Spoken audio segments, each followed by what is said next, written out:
Hello students, कैसे हैं आप सब। आई होप आप सब अच्छे होंगे। आईसीटी वर्चुअल क्लासरूम में आप सबका स्वागत है। मैं विकास। बच्चों, क्लास 11th का मैथ्स कर रहे हैं।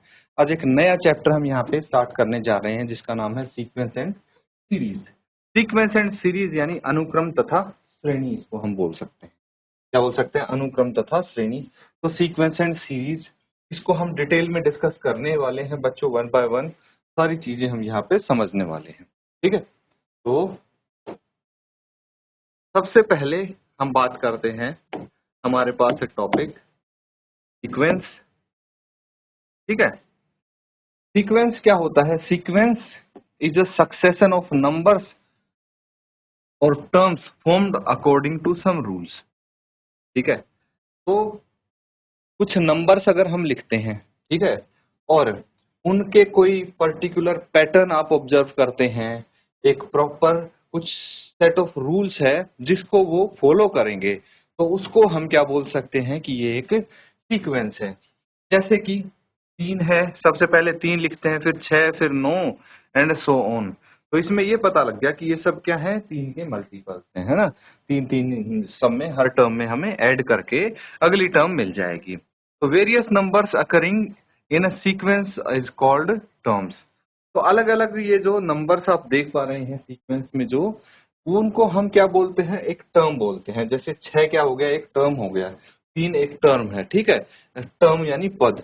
अब पिछली क्लास में आपने अर्थमेटिक प्रोग्रेशन ये चैप्टर पढ़ा था, AP and it's general terms. तो अब इस चैप्टर में काफी सारी टर्म्स आपने सीखी होंगी, काफी सारी टर्म्स के अक्रॉस आप आए होंगे। तो वहीं पे एक टर्म है। ठीक है, टर्म किसको बोलते हैं भाई? इसमें जो नंबर्स आते हैं अर्थमेटिक प्रोग्रेशन में भी, जो आप नंबर्स देख रहे होंगे, देखते हैं, उनको क्या बोलते हैं? टर्म बोलते हैं। The images of 1 2 3 under a sequence are generally denoted by A1 A2 A3 A4 AN।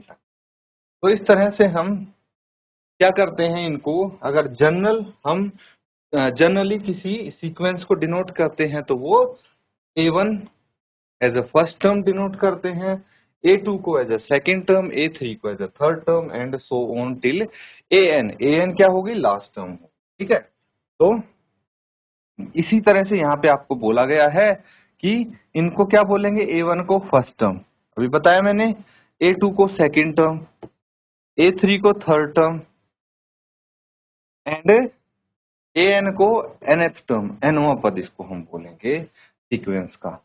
nth term is also called general term and it is denoted by AN। ठीक है, इसको हम जनरल टर्म भी बोल सकते हैं और AN से इसको डिनोट करते हैं। समझ में आ गया? अब देखिए एक सीक्वेंस, देखिए सीक्वेंस आपके पास क्या है? 2 6 10 14 एक सीक्वेंस है। यहाँ पे पहली टर्म 2 है, दूसरी टर्म 6 है, तीसरी 10 है, चौथी 14 है। ठीक है, रियल सीक्वेंस क्या होता है? A real sequence whose range is subset of set of real numbers R is called real sequence। ठीक है, मतलब अगर रियल नंबर्स के सेट का सबसेट होता है कोई भी सीक्वेंस, उसको रियल सीक्वेंस। ठीक है, तो अब सेट्स आप सबने पढ़ा है तो आपको ये पता होगा सबसेट क्या होता है। तो ये बस एक एग्जांपल आपको दिया गया है। अब बात आती है फाइनाइट सीक्वेंस। ठीक है, फाइनाइट सीक्वेंस होती है, क्या होती है फाइनाइट सीक्वेंस? परिमित सीक्वेंस। ठीक है, तो a sequence containing finite number of terms is called finite sequence। भाई नाम से ही पता लग रहा है, जिसमें आपके परिमित टर्म्स हों, परिमित पद हों, उसको हम फाइनाइट सीक्वेंस बोलेंगे। जैसे यहाँ पे देखिए कितने टर्म है इस सीक्वेंस में? 1 2 3 4, 4 टर्म है ना। तो इसको हम this sequence contains only 4 terms, इसीलिए फाइनाइट सीक्वेंस है। अगर इसमें देखें तो 1 2 3 4 5, 5 टर्म्स हैं, तो इसको हम फाइनाइट सीक्वेंस बोल सकते हैं। समझ में आ रहा है? नोट कर लेंगे बच्चों इसको।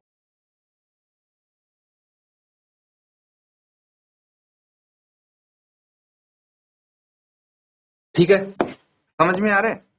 तो चलिए, अब एक होती है इनफाइनाइट सीक्वेंस। नाम से ही पता लग जा रहा है आपको, इनफाइनाइट सीक्वेंस क्या होगी?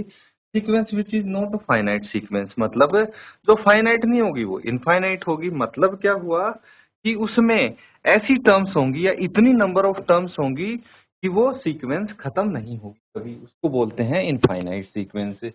जैसे मैं एक सीक्वेंस लिख रहा हूँ 1 3 5 7 एंड सो ऑन, ये चलती जाएगी, इनफाइनाइट टर्म्स होंगी, मतलब हम काउंट ही नहीं कर पाएंगे, तो उसको बोलेंगे infinite sequence because it has infinite number of terms, इसमें इनफाइनाइट नंबर ऑफ टर्म्स होती हैं। Sequence of successive quotients obtained in division of 10/3, ठीक है, 10/3, 10 को 3 से अगर डिवाइड करते हैं तो मतलब 10 को 3 से डिवाइड करेंगे तो जो हमें सक्सेसिव क्वोशंट्स मिलेंगे उसकी अगर सीरीज बनाएंगे तो वो भी एक इनफाइनाइट होगी, क्योंकि दिस इज नेवर एंडिंग, है ना।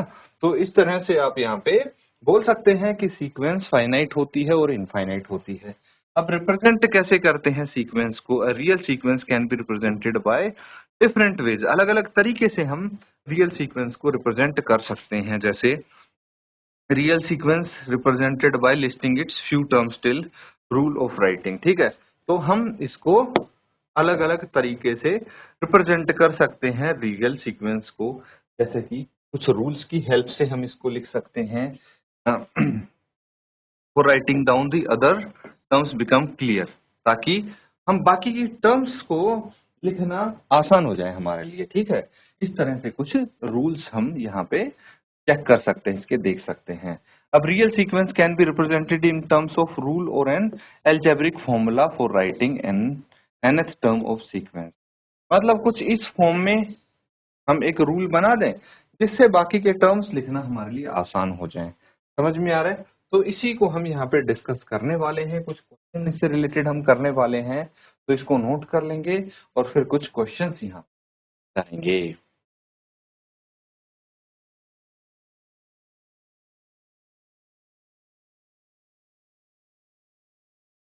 ठीक है, तो सीक्वेंस समझ गए बच्चों आप? ठीक है, सीक्वेंस क्या होता है ये तो पता लग गया आपको, अनुक्रम। अब एक चीज और समझ लीजिए, सीरीज क्या होती है, श्रेणी जिसको हम बोलते हैं, वो भी साथ ही साथ हम यहाँ पे समझने की कोशिश करेंगे। देखिए, सीक्वेंस जो होती है, मान लीजिए ये सीक्वेंस है A1 A2 A3 AN तक। तो अगर हम ये एक एक्सप्रेशन लिखते हैं, इसको हम एक्सप्रेस करते हैं A1 plus A2 plus A3 plus AN तक, तो हम क्या बोलेंगे? इसको सीरीज बोलेंगे, ठीक है, सीरीज बोल सकते हैं इसको। तो ये आपकी श्रेणी होगी। अनुक्रम और श्रेणी में बस इतना सा डिफरेंस है कि जो अनुक्रम की आपकी टर्म्स हैं उनको अगर हम जोड़ के लिखते हैं तो वो क्या हो जाती हैं? उसको हम सीरीज बोल देते हैं। क्या बोल देते हैं? सीरीज बोल देते हैं। अब जो सीरीज होती है फाइनाइट हो सकती है, इनफाइनाइट हो सकती है, वो उसमें जो टर्म्स हैं उस पर डिपेंड करती है, कितने नंबर ऑफ टर्म्स में हैं। इसको हम सिग्मा नोटेशन से डिनोट करते हैं कुछ इस तरह से, कॉम्पैक्ट फॉर्म में अगर इसको डिनोट करना हुआ तो ये सिग्मा मतलब क्या होता है? सम ऑफ ऑल टर्म्स, ठीक है। अब यहाँ पे लिखा है सिग्मा, इस तरह से लिखा है, इसको ध्यान से समझना। सिग्मा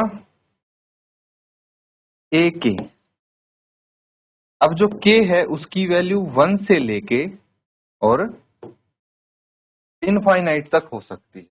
ए की वैल्यू 1 होगी तो एक टर्म, पहली टर्म आ जाएगी, ठीक है। इसको इस तरह से लिख सकते हैं ना, A1 plus A2 plus A3 and so on, ठीक है। समझ में आया? नोट कर लेंगे।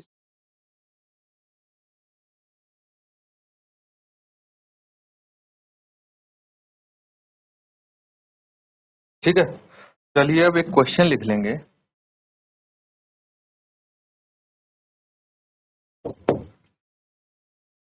Right the first 5 terms of each of the sequences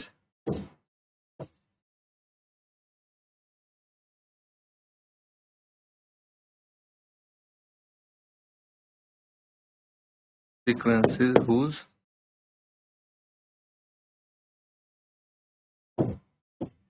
nth terms are। पहली 5 टर्म बतानी है जिसमें इनकी nth टर्म आपको गिवन है। फर्स्ट देखिए an, ये nth टर्म हो जाती है, ये गिवन है आपको n इंटू n प्लस 2 या फिर a plus an is equal to n upon n plus 1। एक और लिख लीजिए क्वेश्चन, an इक्वल्स टू 2 की पावर n। ठीक है, अब ये आपको कुछ क्वेश्चंस गिवन है, इसमें आपको nth टर्म दी है और पहली 5 टर्म आपको बतानी है। चलिए नोट करेंगे और सॉल्व करेंगे जल्दी।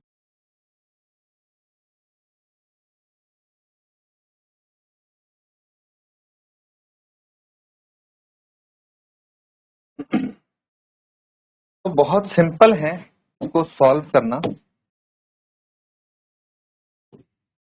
देखिए अगर पहले का सॉल्यूशन हम निकालने की कोशिश करेंगे तो an nth टर्म क्या है, ये है।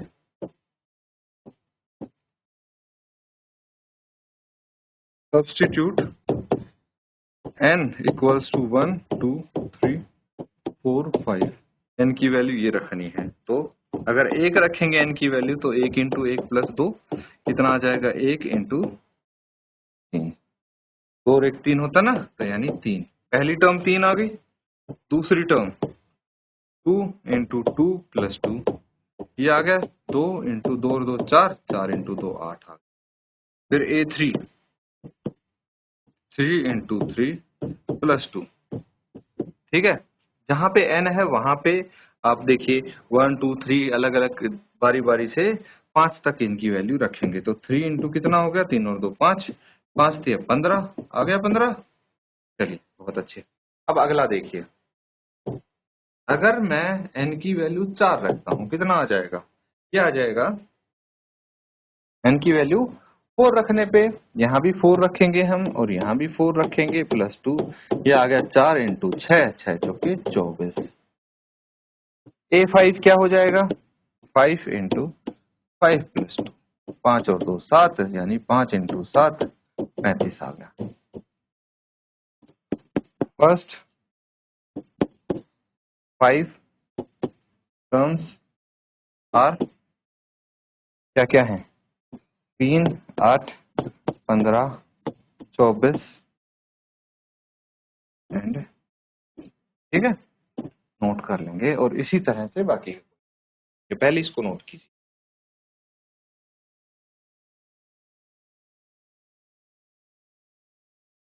चलिए अगला क्वेश्चन करते हैं। यहाँ पे क्या है, क्वेश्चन 2 में देखिए an is equal to n upon n plus 1 होता है। इसमें n की वैल्यू सब्स्टिट्यूट करेंगे 1 to 5, तो a1 कितना आ जाएगा, 1 अपॉन 1 प्लस 1 दैट इज 1/2। अब a2 अगर देखेंगे तो a2 कितना आ जाएगा, 2 अपॉन 2 प्लस 1 यानी 2 अपॉन 3। ठीक है, a3 बताइए मुझे, 3 अपॉन 3 प्लस 1 यानी 3/4 आ गया। अगला देखते हैं a4 क्या होगा, 4 upon 4 plus 1 that is 4 upon, a5 हो गया 5 अपॉन 5 प्लस 1 दैट इज 5/6। तो फर्स्ट 5 टर्म्स आर, पहली 5 टर्म्स क्या होंगी भाई, 1/2 2/3 3/4 4/5 एंड 5/6। दैट्स इट, नोट कर लेंगे इसको।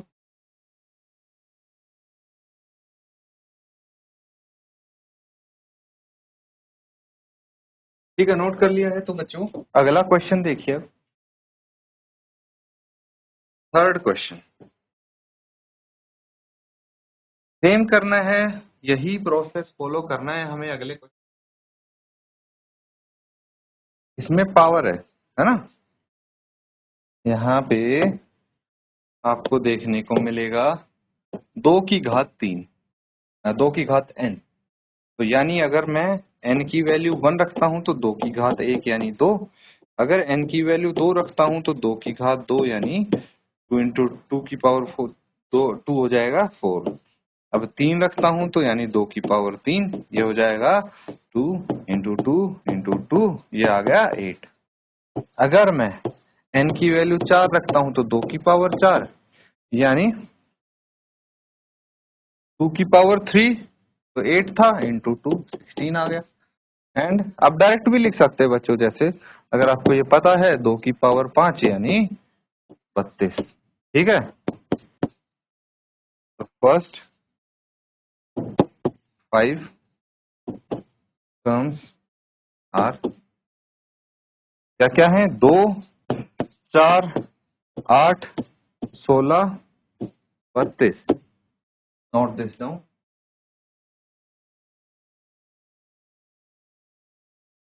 तो बच्चों अब जो सीक्वेंस एंड सीरीज के बारे में हमने थोड़ा डिटेल में समझा है, कुछ क्वेश्चन सीक्वेंस के हमने यहाँ पे करके देखे हैं कि अगर आपको nth टर्म दी गई है तो पहली 5 टर्म, पहली 3 टर्म, पहली 6 टर्म, पहली 10 टर्म, कितनी टर्म आप निकाल सकते हैं with help of this nth term. ठीक है, तो इनको प्रैक्टिस करें। इसी के साथ आज का सेशन एंड करते हैं। Thank you and have a nice day.